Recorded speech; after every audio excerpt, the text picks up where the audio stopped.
Hello, everyone. Welcome to Revolutionary Health. I'm Charles Stevens, and I'm the executive director of the Counter Narrative Project. And I'm joined with. I'm David Malebranche. I'm a physician today and every day. He's so serious about that. And we got a special guest here too. And we have a special guest today. Would you care to introduce Yes, yourself? I am Jonathan Lassiter. I am a professor, clinical psychologist, author. Hooray. Comes down from Philadelphia or from Allentown. Allentown, Pennsylvania. Muhlenberg College, clinical psychologist. And since it's mental health month, we were going to talk a little bit about some mental health issues. Yes. So, and we're joined with Jonathan to kind of help add some perspective. So, David, why don't you just get us started off? Yeah, I kind of wanted to start with, I know this is Mental Health Awareness Month, and we talk a lot about mental health. A lot of times people focus in general terms about depression, anxiety. And I guess for the viewers out there who are watching, just to kind of introduce them to the kind of work you're doing, and specifically when we talk about, the Counter Narrative Project and how we're specifically targeting Black gay men. Some of your work around religion, spirituality, and mental health, and kind of how it pertains to us as a Black gay community. Okay. Well, thank you first off for having me here. Super excited. Absolutely. Yeah, so I think when I think about mental health, because I really do identify as a mental health professional. And so, of course, we know all the different disparities with African Americans as a general population. But the work that I do personally, as far as my research, is I really do try to be culturally specific to Black same gender loving men. And I use the term same gender loving men intentionally based on the work of Cleo Monago. Because it really, I think, affirms us particularly. But when we're looking at mental health for Black same gender loving men in particular, we're looking at things not only as depression and anxiety, as you mentioned, David, but also things like PTSD and exposure to different types of trauma. We also know that in general, African Americans are more likely to be diagnosed with schizophrenia. So, what type of traumatic events are attributing to that? And I also think about things like medical mistrust and the stigma we have in Black same gender loving communities as well. And so my work, though, in addition to looking at risk factors and things like that, because we have a lot of people doing that work, I try to highlight the positive aspects of Black same gender loving men's lives. We know there's a lot of positive there. There's a lot of strength. There's a lot of resiliency. We are not just singing songs of woe. We're often uplifting our voices, and not just for ourselves, but for our communities. And so, really tapping into that. Also, as a clinical psychologist who identifies very much with the radical school of thought in the discipline of Black psychology as a separate discipline from Western psychology, I think about spirituality as a central tenet of who we are as Black people. And so, looking at the ways in which spirituality and religion manifests in Black same gender loving men's lives is also part of the work that I do. And again, looking at both sides of that coin. So, the ways in which religion and spirituality are both detriments, but also the ways in which they help us love ourselves more and love those around us. Right. Yeah, I think that's a good point. And I wanted to ask you a question about that because when we talk about religion, a lot of times we're always talking about kind of homophobia from the pulpit and all these other things and how that leads to adverse outcomes, mental health or physical, as far as behavioral choices, how we see ourselves, how traumatized we are for it. But I think a lot of people, a lot of Black gay men do go to church and attend church, and not all churches are affirming of same gender loving men. So when we look at this, what are some of the positive things that you have seen, or some of the positive things that maybe in some of your research studies with Black same gender loving men that we've actually said, like, this is what I get out of it? Or, to extend that, not just church itself or certain religions, but also spirituality and the difference between the two, I guess. Yeah, so I'll start with the difference between the two. Yeah, because oftentimes we do see them conflated, which I think does a real disservice because oftentimes we throw out spirituality because of negative experiences with religion.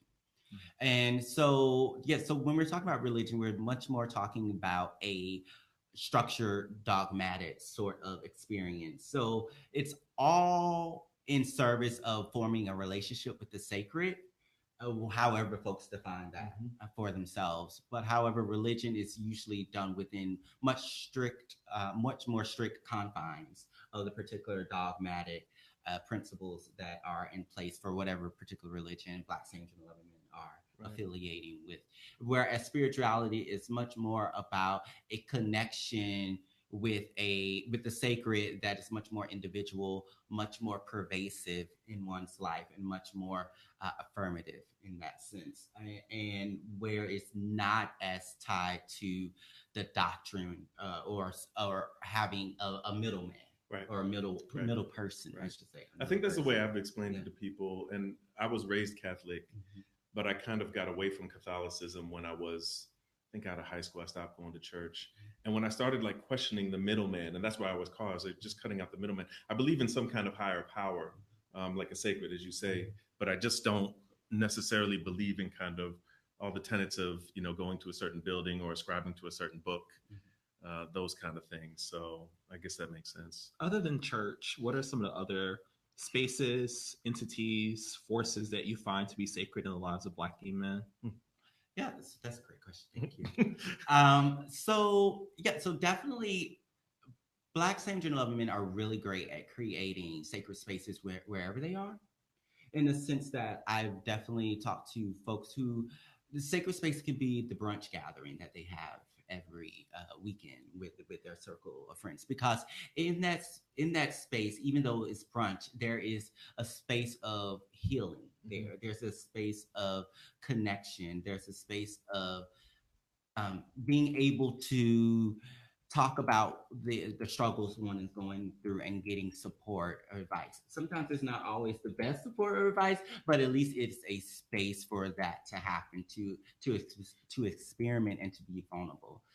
I had the opportunity to co-edit a text, and one of the authors in there, he wrote a chapter on how sexuality is spiritual or sacred.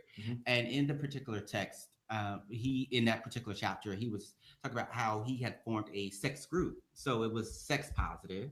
And of course, there were considerations for how to engage in sexual practices in a way that did not lead to any type of infection or anything like that. But the focus wasn't on that. The focus was on connecting in the most intimate way that people connect. And by being able to be vulnerable and having someone see you in that particular state, that in and of itself was healing. Even something like touch. How often do we go through life without someone touching us in an affirming way?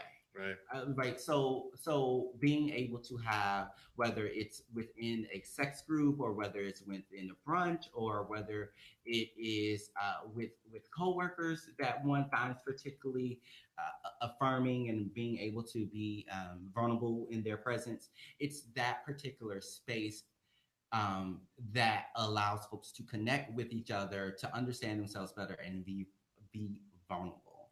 And so, going back to answer your question, I will go back to what I said at the beginning, is that Black Saints and Loving Men are really great at cultivating sacred spaces wherever they go. So please feel free to ask questions to Jonathan and chime in, share your own experiences around the sacred, or just your thoughts about how mental health impacts our community. So I wanted to touch on the question that you posed around the affirming spaces and the non-affirming spaces when we talk about sexuality for Black Saints and Loving Men. I've been very lucky to do several research studies with Black Saints and Loving Men around spirituality and health in general.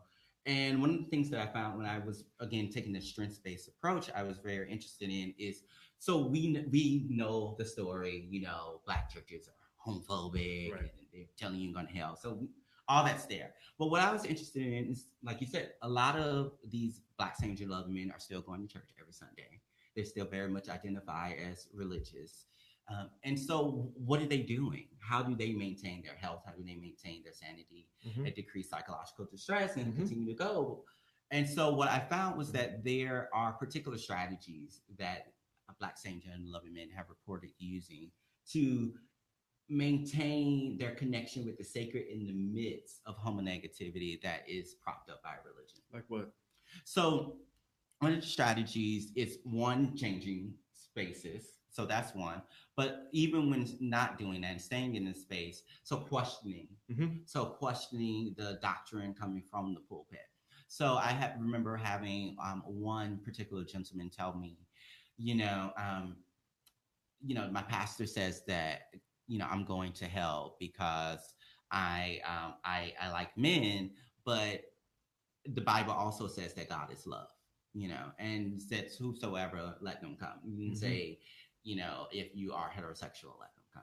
So it's questioning text and doctrine in that particular way, and questioning the authority of the speakers of that, right? So it could be something like, well, my pastor said this, but did my pastor go to seminary school? Right. Or something like that, or what gives my pastor this particular authority to talk about this instead of this particular topic. Also, educating oneself about sexuality and same gender loving practices, because I think I would say pretty much for all of us, there is no education manual about what it means to be same gender loving, what it means to love ourselves as same gender loving people and love others as same gender. Has there ever been any research done following Black gay men that are religious and Black gay men that are, let's say, not traditionally religious, and looking at their outcomes? Like, is there any way to compare? Like longitudinal. Oh, sure. Longitudinal study. Yeah. Not that I know of. It's one of those things that unless you can tie it specifically to like some type of pathological outcome, it's not. Or like HIV. Well, it doesn't have to be pathological. It could also be looking at positive like outcomes. It could look at. Well, I'm talking about as far as funding, because you would need particular type of funding for that type of long-term study. So it's something that I'm slowly building a body of research to show the importance of spirituality in Black same gender loving men's life, so I can and the affirming aspects of it. The affirming aspects. Yeah. So hopefully one day I'll be the person that can do that longitudinal study. But there are none that I know of currently. But I really appreciate your perspective on the sacred. I think it's such an important part of our community. I know that I've never been asked by anyone what's sacred to me as a Black gay man, but I also believe that the foundation of our lives is often built on what we find to be sacred.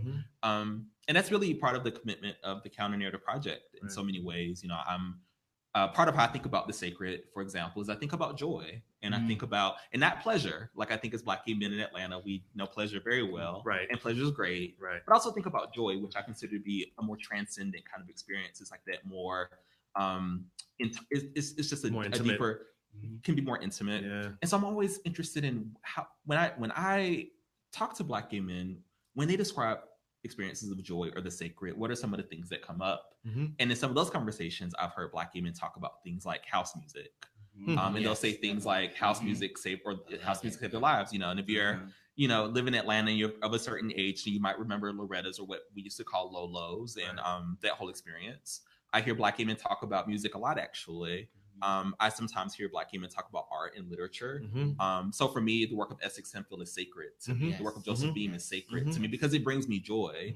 Like, I remember maybe the first time I saw Tongues Untied, like, I was brought to tears, not just because it was such a heart, beautiful work, but just the experience of watching it, how it made me feel. And I believe that the failure of public health up to this point, as it relates to Black gay men, has been not really considering the experiences of the sacred and joy in the lives of Black gay men. So I appreciate your strengths-based approach. It's really revolutionary. Going back to the sacred, I definitely, because I'm currently in the process of analyzing interviews, asking literally that question, like, how do you define spirituality? What does it mean to you? What does it look like? How, if I never talked to you, how would I know that you were a spiritual person?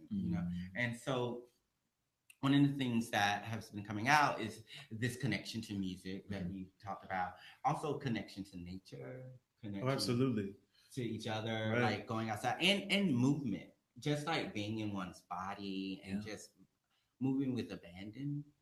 So I think as Black boys, so many of us had that beat out of us. I'd never forget one of the most traumatic stories I've ever heard someone telling me his experience of trauma was, being a little boy and hitting a cartwheel, and his father beat him for hitting a cartwheel because that's what sissies do. So I think for so many of us, we're so surveilled, little Black boys, especially in the South, we're watched. And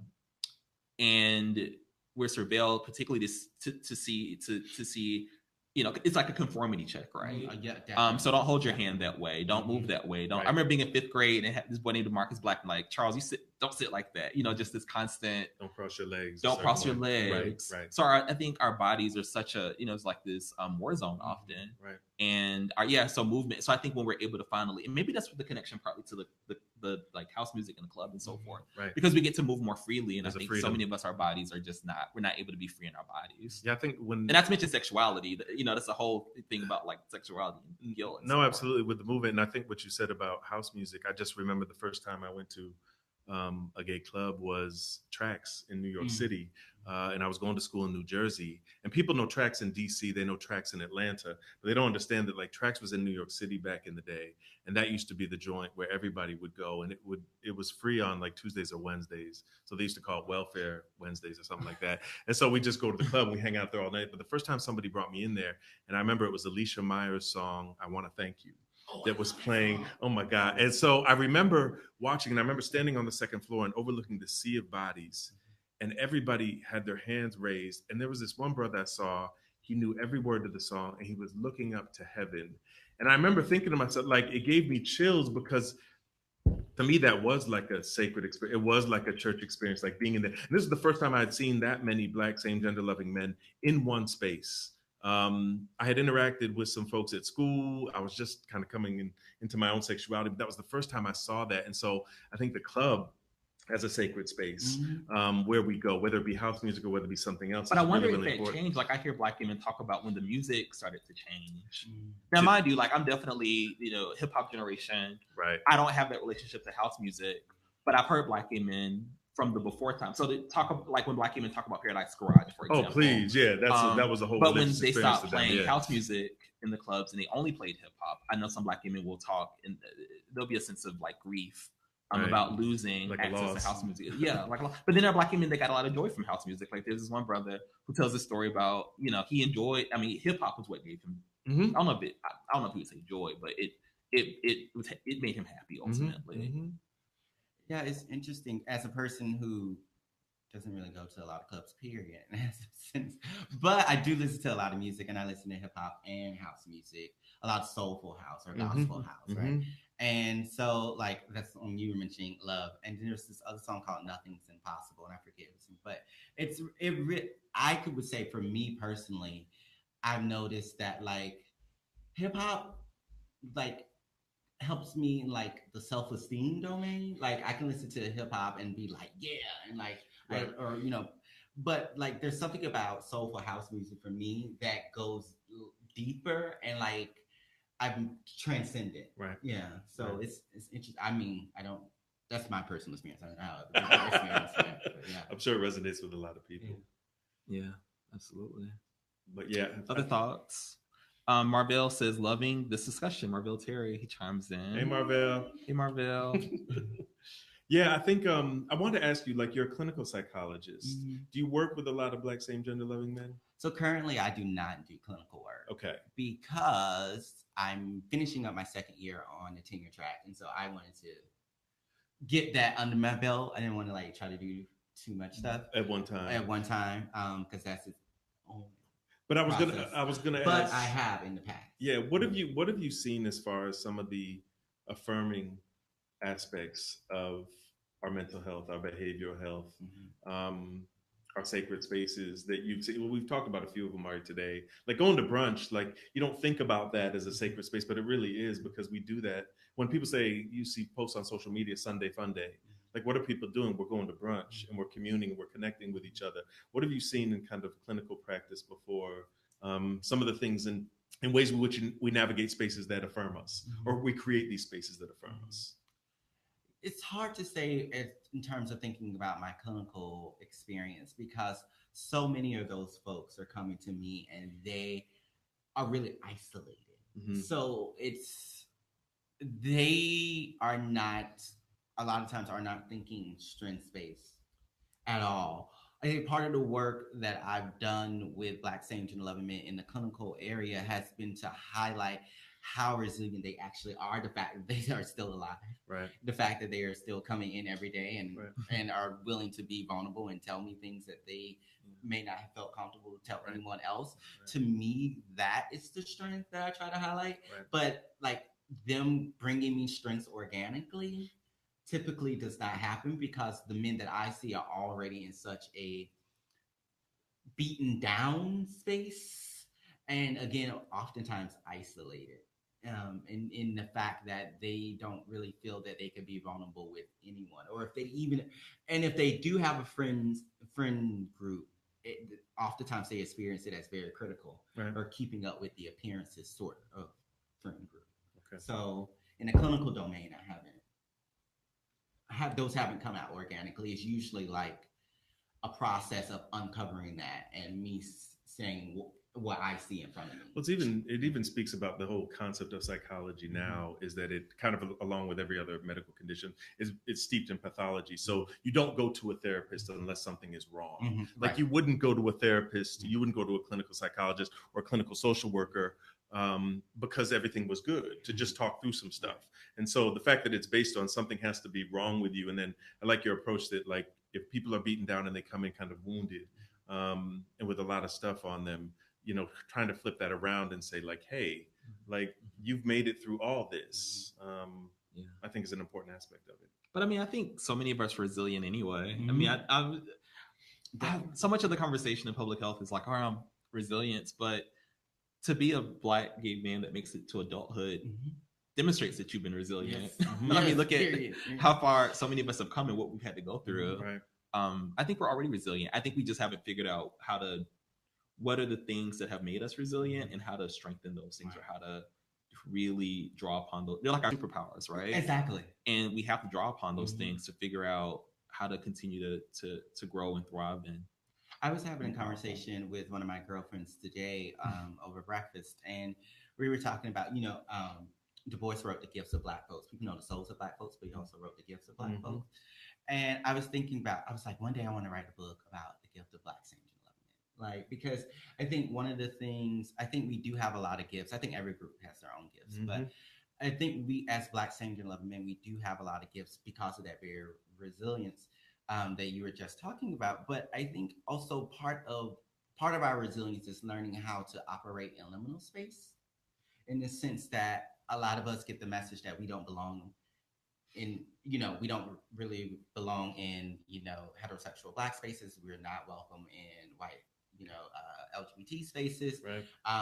And oftentimes we're put in a particular class category as well. And so all these intersecting things we're given the message that we're pathological, we're outliers, we don't belong in a lot of instances. But a lot of us, even the ones of us have our particular struggles, because we all have our struggles, but we have learned how to cultivate something for ourselves, and that's required us having to be able to operate in this space. And now I'm going to operate in this space, and I know what part of myself to accent when I'm talking to Rebecca, versus what part of myself to accent when I'm talking to Curtis. You're talking about code switching? Code switching. Right. But also, like, for something I do, I'm telling on myself, but I think I tell it to my students all the time. One of the things that I do when I'm in white spaces is that I know that I am a Black Saint John 11 man, and part of being a Black man, period, is this intimidation factor. And I'm 5'2", 117 pounds, so I don't think of myself as intimidating at all. But apparently, I can be, right? But one of the things that I do is that, like, I play up the Saint John 11. I play up the femininity, because I understand that people will see me as less of a threat if I play up the femininity around them in white spaces, because now I'm not going to rape the white woman, and I'm not a real threat to the white man, right? And of course, I don't have any evidence. I haven't gone around surveying, but I know the responses that I receive when I play that up, versus when I'm in Black spaces, I'm playing up something different. So what do you play up in Black spaces? In Black spaces, I play up Blackness, like, and not to say that I'm not Black anyway, because I am, but it's much more of a, oh, this is what I mean. I play blackness and not so much the intersectionality of my blackness. Does that make sense? Mm-hmm. Because I think of myself as intersectionally black. Right. That's who I am, right? But in black spaces, that intersectional stuff can sometimes be looked at least in my personal experience, can be looked at as suspect. Right. And so I play up the blackness a little bit more. And maybe I will leave out the black trans or the black talking about black patriarchy or highlighting that. Like if one of my girlfriends say something patriarchal, then I'm like, maybe I won't necessarily highlight that. Maybe I'll just stick with the racism that she's much more comfortable talking about. Yeah, I find that with me, I think maybe I don't do my blackness right, but I go to the other extremes. Like, I mean, I've always, adhered to Marlon Riggs's view of black gay maleness as being, like choosing between your blackness and gayness is like choosing between your left eye and your right eye. Right. So I've always I carry all those parts with me. And so I've never seen not to say that you're saying this, but I don't rank my identities, but I know some other people, they sometimes will rank their identities or their black first before. Right. And for me, it's all together. But I think my rebellious spirit has always made me, especially in black spaces and even in white spaces, when I'm around white people, I say things like I talk about white people and I say white people and I'm like, oh my God, I'm not doing this right. But I know that, I'm joking, right? But because I think with me, I think sometimes people, especially in white spaces, I think I'm assumed or perceived to be safe. And I know that that's what they're assuming about me. And then when I'm real unsafe around it, because I do call out racism, I do talk about whiteness as an ideology, and I'm going to call it out, then it sometimes creates this weird discomfort because it's not what they were asking for. I've been in I think about being in the barbershop and having these conversations about being gay and how sometimes that's it disrupts the space. And it's not that I'm intentionally being disruptive, but I just feel like, I think there's always a cost, and perhaps that's what you do. You measure the cost and the consequence. But I think what I would tell folks is just ask yourself what makes you feel good, and sometimes you have to, and survival is real. And in every environment, you can't. Some people feel like they have to be more strategic. But for me, we have a question. Yes. Are you guys going? Okay, Ivan asks, are you guys going to reach out to people, or are you only going? They want us to reach out to the people. Okay, so what do you want us to talk about? Ivan. Because I don't really see any questions. Are there questions? From Ivan. Okay, what's the question? Why do so many black gay men not keep up with their health? Okay, so the question is, why do so many black gay men don't keep up with their health? It depends on what you're defining health absolutely as. There are a lot of qualifiers. Yeah, there's a lot of qualifiers. We're talking about mental health today. I'm going to assume that you're talking about mental health, Ivan. So I'll turf it to Jonathan for now, and then we can both chime in as well. But I would say, Jonathan, and I don't know whether that's I think that's a kind of skewed question, because it's why do so many black gay men? You're already telling people this rather than that we know, instead of saying, well, why are people, or how do black gay men keep up with their mental health? So how have you seen it? Have you seen us ignoring it? Have you seen us following up on it? What are the determinants of it? No, I think a lot of black sane gender loving men are keeping up with their mental health. They're not doing it in formal settings. They're not going to the therapist, but I think that's again on the therapist. I think there's less than 2% of the, I don't know if I can say this or go for it. The American Psychological Association, which is the largest association of psychologists in the United States, is composed of black people. So less than 2% of that organization is composed of black people. And so the profession in and of itself is not welcoming to folks. And regardless of who you are, most people want to get help from people who they feel will understand them. And oftentimes that is based on race, class, sexual orientation, so on and so forth. And so if you have a workforce, a profession really, that is not welcoming, because it's not even welcoming the professionals in, right? Because, so it's not reflective of us. It's not reflective of us. Then you are not going to see us using some of the more formal methods And I think that's interesting that you say that, because I do think it kind of transcends. And Ivan, to your point with this, why don't we go to these spaces a lot more often? If it is, and it's a very human thing that you're going to be connected or drawn to people who have your same liked experiences. So I think if that's happening with mental health in the American Psychological Association, and most of the therapists that we see are not Black same gender loving men, or much less even Black people in general. And if you look at health as well, and people are always saying, why aren't Black men using PrEP? Why don't Black men go to these? Why don't the Black gay men go to these clinics? But if these clinics are all staffed by non-Black people, and if there's a certain level of anti-Blackness and homophobia that's happening in these settings, why would people go to that? So where are the spaces that we go to kind of seek out our mental health? So we may not go in these traditional spaces that we've thought of or that have been defined for us as we have to go see the therapist, or we have to go for this 1 hour meeting and sit down with someone who just regurgitates neutral utterances to us over the course of an hour. And that's considered therapy. How are you feeling? Right. Okay, I see what you're saying. What does that mean to you? And go back and forth like that. So where are the spaces that we are seeing it? So what it seems like you're saying to Ivan, and to answer his question, is that it may not be in those traditional spaces, but trust and believe we are seeking it out in some way, shape, or form. Okay. Definitely. And for a lot of them, it is those religious spaces that we talked about earlier. Okay. Any other questions? You got another one? We do. Elliot asks, I live in the rural Midwest, i.e. Trump country. How do I find a Black gay psychologist/therapist who offers sessions via Skype? Oh, via Skype. In the Midwest. Well, if you're using Skype, they don't have to be in the Midwest, do they? Or I think we still do. Have to be in the state. It has to be within the state to do that. It's Okay. licensed state by state. All right. So what do you think about that? Or what advice can you give them?